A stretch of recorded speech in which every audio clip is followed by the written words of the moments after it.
구약성경 22쪽에 있습니다. 저와 여러분이 한 절씩 교독을 해서 읽겠습니다. 하나님이 또 아브라함에게 말씀하셨다. 너는 나와 세운 언약을 잘 지켜야 하고 내 뒤에 오는 너의 자손도 대대로 이 언약을 잘 지켜야 한다.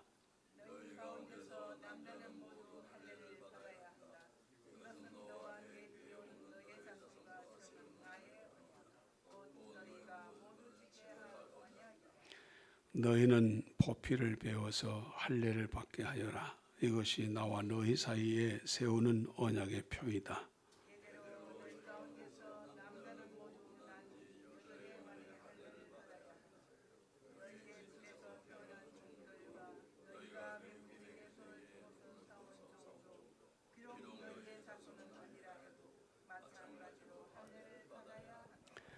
집에서 태어난 종과 외국인에게 돈을 주고서 사온 종도 할례를 받아야 한다. 그렇게 하여야만 나의 언약이 너희 몸에 영원한 언약으로 새겨질 것이다.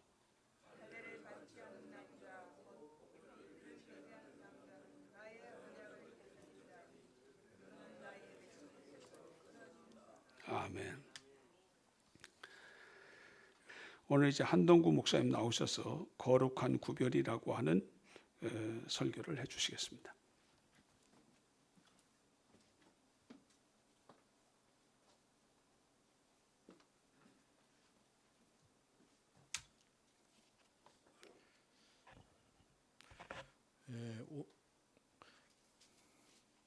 오늘은 우리 사실은 맥주 감사절이기도 합니다. 사실은 그러긴 한데 이전에는 배가 고파서 보리쌀을 먹었지만 지금은 보리쌀을 먹는 사람은 배가 고픈 사람이 먹는 게 아니라 건강을 위해서 먹는 그런 시간이 됐는데, 그래도 우리들이 어려운 시절을 생각하면서 약한 자가, 때로는 고난받는 자가 사도 바울의 말처럼 역설적으로 더 강한 자이다 하는 그 교훈들을 한번 새겨보려고 합니다. 고린도후서 12장 10절에서는 약한 자의 역설을 이렇게 말하고 있습니다. 그러므로 제가 그리스도를 위하여 약한 것들과 능력과 궁핍과 박해와 고난을 기뻐합니다. 왜냐하면 이는 제가 약할 때에 오히려 강하기 때문입니다. 이렇게 조금 제가 의역을 해서 번역을 해보았습니다. 여러분들이 이해하기 쉽도록. 오늘은 이러한 역설의 말씀을 한번 생각해 보려고 합니다. 저는 오래전에, 그러니까 2014년에 안식년을 맞았습니다. 제가 평택대학에 갔는데 16년 만에 학교가 아마 열악했기 때문에 교수님들에게 7년마다 안식 주는 그 학교는 허용할 수가 없었어요. 제가 16년 만에 안식년을 받아가지고, 저도 안식년을 받았지만 경제적으로 여유가 없어서 한 달 정도만 제가 뮌헨대학을 이제 가서 머물기로 했습니다. 근데 그때에 제가 학술 발표를 다 끝내놓고 조금 시간 여유가 있어서 스위스와 이탈리아를 한번 제 한 사람하고 처음으로 여행을 해봤습니다. 그때에 스위스의 루체른이라는 곳을 여행했는데, 그곳은 알프스 산지에서 경치가 아름다운 곳으로 유명한 곳입니다. 호수와 아름다운 산에 함께 어우러져서 자연경관이 매우 아름다운 전원 도시입니다.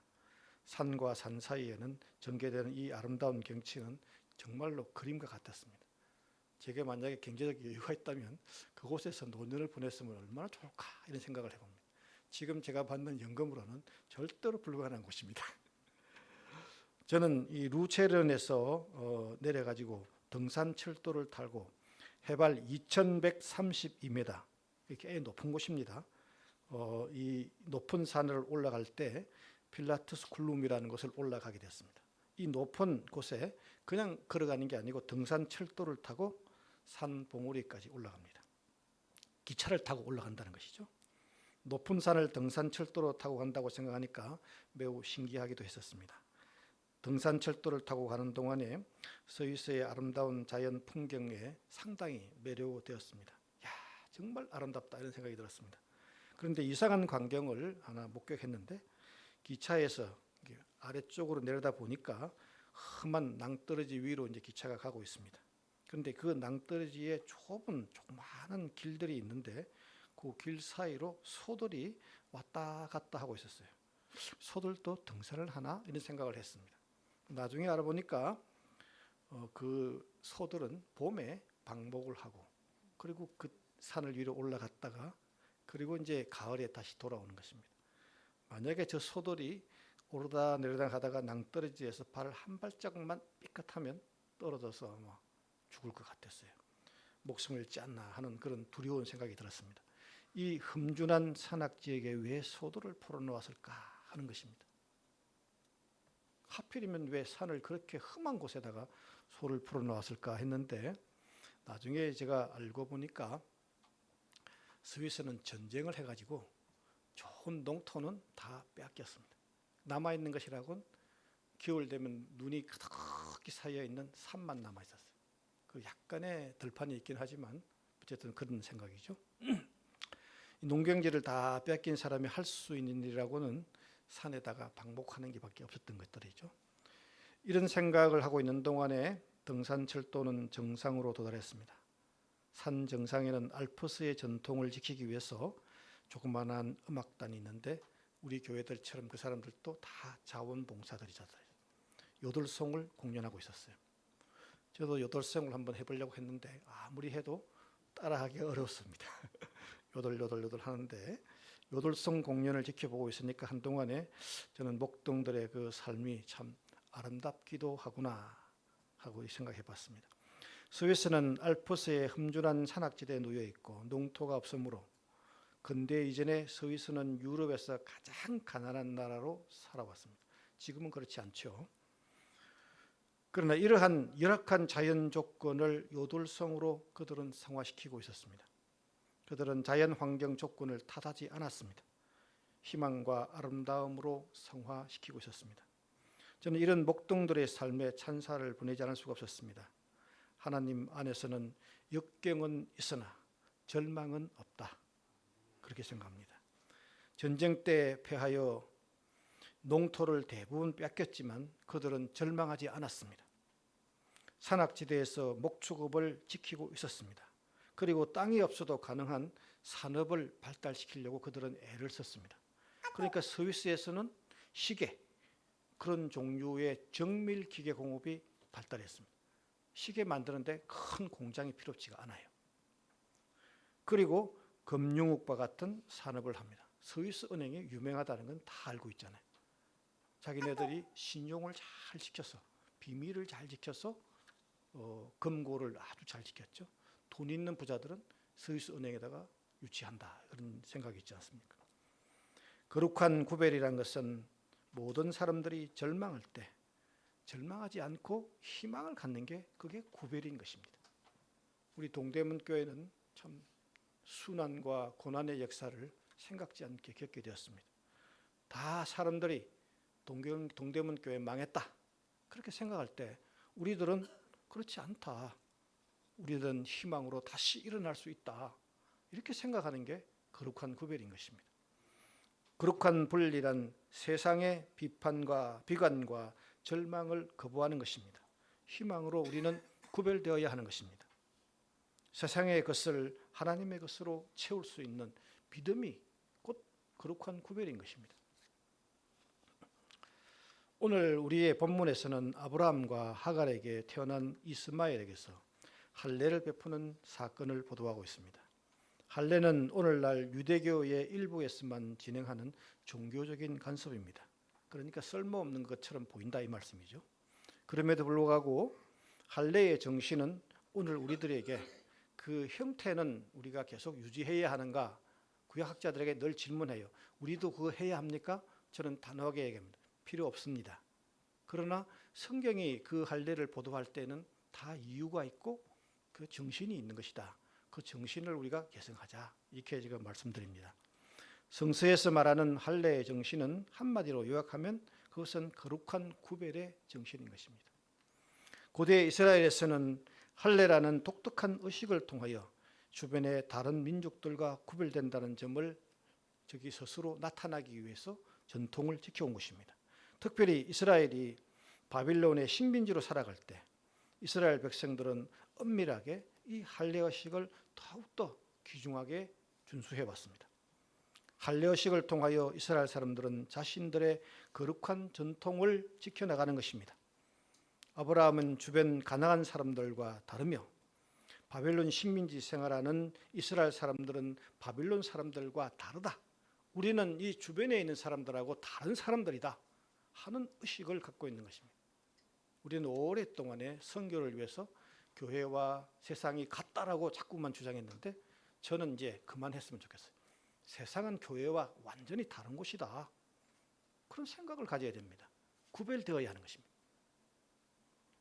이러한 구별됨은 첫째, 이스라엘 백성은 바벨론에 살고 있지만 야훼 하나님께 속한 자신들의 정체성을 가지고 있다. 우리는 세상 사람들하고 함께 살지만 야훼 하나님의 백성이다라는 생각을 가져야 한다는 것입니다. 이스라엘 백성들은 바빌론에 살고 있지만 그러나 그들은 이스라엘 백성이다. 바빌론 사람들이 아니다 하는 정체성을, 민족적 정체성도 가지고 있어야 되는 것입니다. 아브라함은 하나님의 인도를 따라 약속의 땅으로 이주해 왔습니다.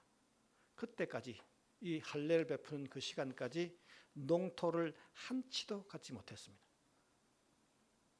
옛날 사람들은 농토라는 것은 자신의 삶의 터전인 것입니다. 오늘날에 말하면 직장과 같은 것이죠. 그 직장이 하나도 없다 이렇게 볼 수 있습니다. 가난하게 살던 사람들입니다. 약속의 땅으로 이주해 왔지만 자신의 땅을 갖지 못한 사람. 아브라함은 여전히 나그네 살이의 서러움과 고달픔 속에 살아가고 있었습니다. 그러던 중에 아브라함은 이방인의 여인 하갈을 통하여 이스마엘이라는 아들을 얻게 된 것입니다. 오늘은 이들에게 할례를 베푸는 날이었습니다. 할례를 베풀 때에 통상적으로 두 가지를 생각합니다. 첫째는 이 아들은 하나님의 아들로 우리가 반드시 키워야 한다 하는 생각을 하는 것입니다. 저도 아주 오래전이지만 제 아들과 또 제 손주들을 이제 유아 세례를 할 때, 그 세례를 할 때마다 마음속으로 다짐합니다. 이 아들을 하나님의 아들로, 이 딸을 하나님의 딸로 키우리라, 그런 생각을 하는 것이죠. 둘째로 이 자녀들은 이 세상과 구별된 자녀로 키우겠다 하는 각오를 다짐하는 것입니다. 지금 현재 우리 여기 성도님들 중에 세 분이 아직 자녀를 낳지 못한 사람인데 혹 낳게 되면 그런 생각을 하면 좋습니다. 나머지 분들은 한 번씩 다 경험해서 제가 무슨 말씀을 하는지 잘 이해할 것입니다. 아브라함은 그의 아들 이스마엘에게 할례를 베푸는 상황과 유사한 시대에 살고 있습니다. 그들은 이스라엘 백성들이 바벨론의 포로로 끌려가서 이방인의 땅에서 포로민으로 살아가야 하는 시대였습니다. 이스라엘 백성들은 포로민으로 살아가기는 했기에 하루하루의 삶이 매우 고달팠습니다. 그렇다고 해방이 되어서 고향으로 돌아갈 가능성도 전혀 없어 보였습니다. 무엇보다도 바빌론 땅에서 이 해방이나 독립을 시도하면 해도 아무것도 할 수 없는 상황이었습니다. 적극적으로 저항하면 그들은 목숨을 잃을 것입니다. 이런 상황에서 가나안 사람들 사이에 나그네 살이하는 아브라함이나 또 바벨론 백성들 사이에 포로로 살아가는 이스라엘 백성들은 각자 아무것도 아는 것은 아닙니다. 나름대로 처해 있는 상황에서 할 수 있는 일이 무엇인가를 생각하면서 시도해 보았습니다. 먼저 그들은 거룩한 전통을 지켜야겠다, 그런 생각을 했습니다. 주변의 세속적 시류에 따르지 않고 거룩한 구별의 신앙을 지키기로 했던 것입니다. 저는 우리 모든 부모님들이, 또 자녀이든 손주이든 우리 부모님들이 이런 정신을 가지고 있으면 우리가 경제적으로 어떤 위치에 있든지 간에 자녀들이 우리를 존경할 것입니다. 우리 부모님은 세상이 어떠하여도 그 시류에 따르지 않고 살아간다, 그런 생각을 갖게 될 것입니다. 그래서 오늘 우리 동대문 교회 성도님들은 어떤 상황이든지 간에 이 세상의 시류에 우리는 따르지 않는다, 하나님의 백성으로 살아가 있다, 이런 생각을 가져야 한다는 것입니다. 아브라함은 이스마엘에게 할례를 베풀기로 했습니다. 할례의식은 단순한 종교의식에 지나지 않지만 그럼에도 할례의식은 이스라엘 백성과 주변 사람들을 구별되게 만들어 주었습니다. 무엇보다도 하나님께 속한 백성이라는 거룩한 종교적인 정체성을 갖게 만들어 주었습니다. 거룩한 종교적인 전통은 세상을 구별할 뿐 아니라 이 세상을 이길 수 있게 해준다 하는 것입니다. 이스마엘이 출생한 지 8일째 되는 날에 아브라함은 모든 가족들에게 오늘 밤에는 이스마엘의 할례의식이 있다. 그러니 모두 참석하라. 이렇게 통보를 해주었습니다. 할례의식은 저녁에 해질 무렵에 전개되었습니다. 아브라함은 아침부터 일찍 할례의식에 필요한 돌칼을 챙기기 시작했습니다. 칼이 둔하면 몸에 상처를 낼 수 있으니까 아무 말 없이 칼을 날카롭게 아주 유연하게 할 수 있도록 갈기 시작했습니다. 그럼에도 할례의식과 관련하여 그는 아무 말도 하지 않았습니다. 오히려 아브라함은 무거운 침묵으로 일관했습니다. 또한 할례의식이 진행 동안에도 아브라함은 참석한 사람들에게도 어떤 말씀도 지시도 내리지 않았습니다. 그러나 참석한 사람도 그래서 아무 말도 하지 않고 있었습니다. 그럼에도 참석한 사람들은 모두 소리 없이 조용히 기도하기 시작한 것입니다. 서로가 마음과 마음으로 기도를 하기 시작했습니다. 이들은 모두 이 아들은 하나님께서 우리에게 보낸 아들이니 하나님께서 이 아들을 온전히 지켜주셔야 하지 않겠습니까? 라고 하나님께 기도한 것입니다. 그 중에 어느 누구도 이 아이는 이방인의 피가 섞였으므로 우리와 상관없다. 이렇게 생각한 사람은 단 한 명도 없었습니다. 아무도 말하지 않는 무거운 침묵이 흐르는 가운데 할례의식에 참석한 모든 사람들은 간절한 심령으로 계속 기도하기 시작했습니다. 이 아이에게는 우리의 절망적인 운명을 물려줄 수는 없다.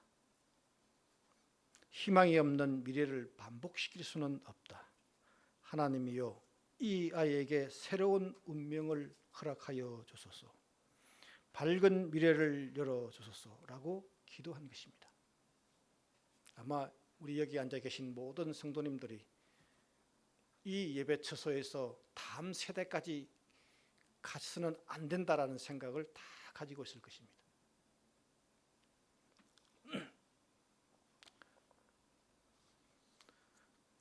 그리고 그들은 계속하여 기도합니다. 하나님이여 이 아이에게는 새로운 운명을 허락하여 주소서. 밝은 미래를 열어주소서라고 기도한 것입니다. 그리고 또 우리는 힘이 없으며 이 아이를 위해 무엇인가를 할 특별한 능력도 없습니다. 이 아이를 하나님의 아들로, 그러나 이 아이를 하나님의 아들로, 이 세상과 구별된 아이로 키우기는 하겠습니다. 라고 결심을 한 것입니다. 과거 이스라엘 민족은 거룩한 의식을 통하여 거룩한 구별을 이루고자 했던 것입니다.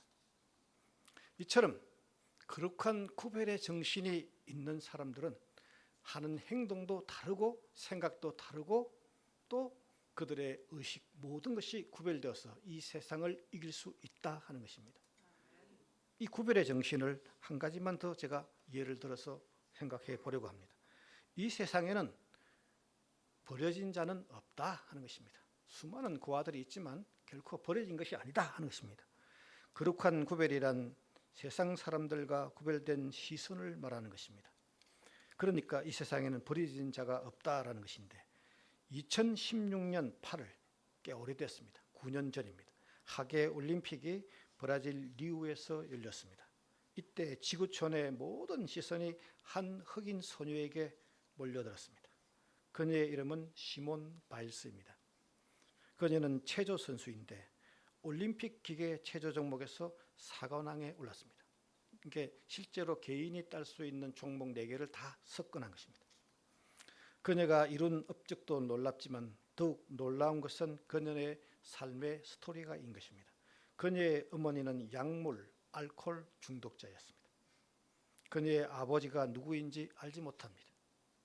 그녀는 어린 시절 위탁 가정에서 전전긍긍했습니다. 그녀가 3살이 되었을 때에 외할아버지와 재혼한 외할머니 닐리의 양부모로부터 동생과 함께 입양이 된 것입니다. 이때부터 시몬 바일스는 그분들을 엄마와 아빠라고 부르면서 생활하기 시작한 것입니다. 이들이 입양된 후에 3년이 지나 즉 6살이 되었을 때에 그녀는 그 지역에 있는 체조 연습장을 우연히 발견하고 방문하게 된 것입니다. 바일스는 체조 연습장에서 매일 재미나게 뛰어놀았습니다. 체조를 하는 모습을 본 체조의 코치님 에이미 부먼이라는 그 코치 선생님은 집에다가 편지를 썼습니다. 바일스가 체조 수업을 정식으로 등록해 줬으면 좋겠습니다. 부먼 코치는 바일스가 체조에 특별한 재능이 있다라는 것을 발견한 것입니다. 물론 부모님들도 그 바일스를 위하여 집 근처에 체조 연습장을 만들어 주었습니다. 체조 연습장이라 해야 넓은 땅이 필요하지는 않고 다만 시설만 갖추면 되는 것이죠. 그래서 그녀가 13살 때부터 학교를 가는 대신에 집에서 재택학습을 하게 된 것입니다. 그래서 일주일에 32시간씩 체조 연습을 하게 된 것입니다. 통상적으로 여자 기계 체조는 4종목으로 이루어져 있는데 특별히 마루 운동, 이게 5m 되는 이 마루에서 이제 하는 운동입니다. 대체로는 이 선수가 있기 이전에는 키가 크고 러시아의 백인계 그 소녀들이 주로 했던 곳입니다. 그래서 그들이 그 백인계 소녀들이 금메달을 주로 따갔던 종목이에요. 특별한 종목이죠. 그 이유는 뭐냐면은 몸이 가느다라고 체중이 가벼워서 이렇게 마루에서 운동을 할 때 착지 같은 것이 잘할 수 있었습니다. 그리고 백인 선수니까 몸도 가느다랬으니까 아름답다라고 이렇게 사람들이 칭송을 해서 금메달 박스였어요. 대부분 그 동러시아의 사람들이 다 따갔습니다. 그런데 이 흑인 선수 이 시몬 바일스는 키가 작고 러시아계 백인 종목과는 아주 다르게 18살인데 키가 145cm입니다. 보통 사람이 봐도 좀 아름답지 않은 것 같은 느낌이 듭니다. 그리고 피부색은 까만색이고 머리카락을 보면 여러분들이 정말 징그러울 정도로 머리가 뽀글뽀글합니다. 그래서 이 마루 종목하고는 어울리지 않는 선수다 이렇게 생각했던 것이죠. 흑인 선수에게는 가능성이 없는 종목이다. 그러나 그의 양부모와 체조 코치 선생님 눈에는 이 아이야말로 금메달 리스트의 흑진주다. 키가 작고 결과적으로 체중이 작으니까 그러니까 거기에다가 흑인이기 때문에 힘이 좋습니다. 다른 선수들보다 홀등히 힘이 좋습니다. 모든 선수들은 공중 2회전밖에 못하는데 이 아이는 공중 3회전을 하는 것이죠. 물론 키가 큰 아이 백인 선수가 공중 3회전도 할 수 있지만 착지할 때 거의 다 예외 없이 딱 넘어집니다. 그러면 점수가 깡점이 되죠. 근데 세 바퀴를 공중에서 돌아가지고 탁 섰는데 송곳처럼 딱 서는 것입니다. 그렇게 사람들이 눈이 휘둥그레졌죠. 대체 그동안에는 타고난 몸매, 백인 얼굴, 가느다란 체중, 이 타고난 몸매가 약간의 기술을 덧붙여서 금메달을 땄는데 그건 이제 싹 없어졌습니다. 이제부터 그 마루 운동에는 그런 건 없어지고 기술이 대신하게 된 것이죠. 아름다운 기술로 공중 3회전을 확 돌아서 딱 서니까 사람들이 감탄을 하는 것입니다. 미의 관점을 바꾸어 놨습니다. 타고난 관점에서 이제 하나님이 주신 그 축복의 관점으로 바꾸는 것이죠. 그러니까 작은 키와 흑인 피부의 불리한 점이 지금은 긍정으로 바뀌게 된 것입니다. 이 세상에서 불리한 점만 있는 사람은 없는 것입니다. 세상을 바꾸면 그것은 곧 장점이 되는 것입니다. 생각을 바꾸면. 시몬 바일스 이후로 마루 운동을 바라보는 시각이 달라졌습니다. 타고난 체형의 아름다움을 기술의 아름다움으로 바꿔놨습니다. 가치를 전환시켜 놓은 것입니다. 우리 동대문 교회도 그런 역사가 일어나기를 저는 기도합니다. 우리의 힘으로 저 흥인 지문을 스크랜턴 역사공원으로 바꾸는 게 참 쉽지 않을 것 같지만 그러나 하나님께서 우리에게 지혜를 주신다면 저는 또 시도해 보아야 한다. 하나님께서 허락하시는 그날까지 도전해 보아야 한다. 이런 생각을 해봅니다. 우리 찬송가 70장을 한번 불러보겠습니다.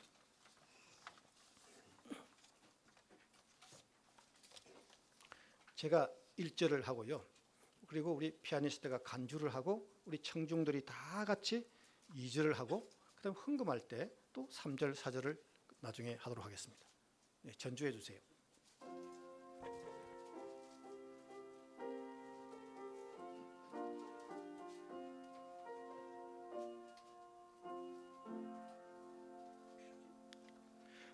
비난처 있으니 환난을 당한 자 이리 오라.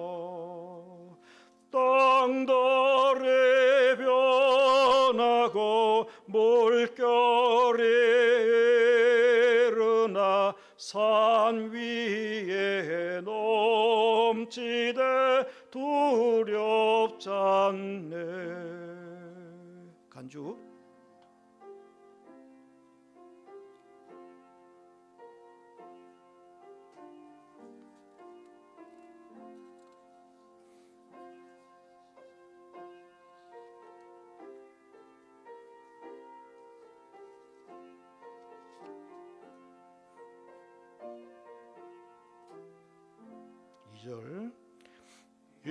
이방이 떠들고 나라들 모여서 진동하나 우리 주 목소리 한 번만 바라면 천하의 모든 것 망하겠네.